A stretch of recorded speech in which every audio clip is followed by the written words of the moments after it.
Now we are going to look at max, min, large, small function. So let's start with the max function. So max function helps to get the maximum value from the selected range. So in this case, I have month-wise sales. So I want which month we perform well. So to get that, equal max, then select the range. So 257, 202. So this is the maximum value from the selected range.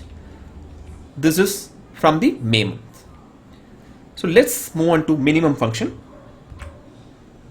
Min function helps to get the minimum value from the range. So this is sales report. So here I want which month we perform poor.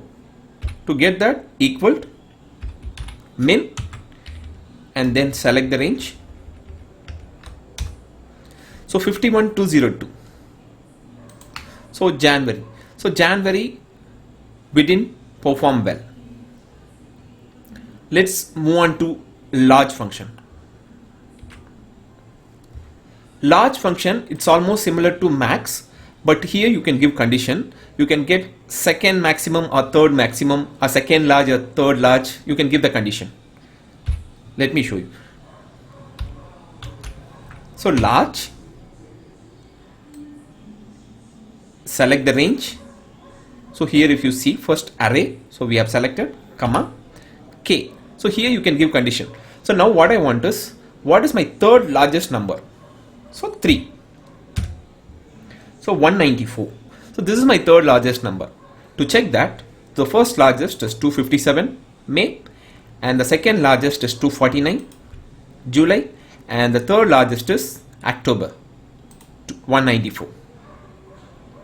Let's move on to small. Small, again it's almost similar to large. So here we can give condition. So it will give the small number with the condition. So small, the first array, select the range, comma. So I want second smallest number in this range. So let me give 2. Enter. The second smallest number is 54465. March month. So this is my second smallest number. What is my first smallest number? Is 51202. So assume I'll remove 2, I'll give 1. Then it will pick first smallest number 51202. This is almost similar to min function. So let me take my fourth smallest number 56717. So my first smallest number is this, and my second smallest number is this, and my third smallest number is this, and my fourth smallest number is this 56717. This is what we got. Let's move on to next function.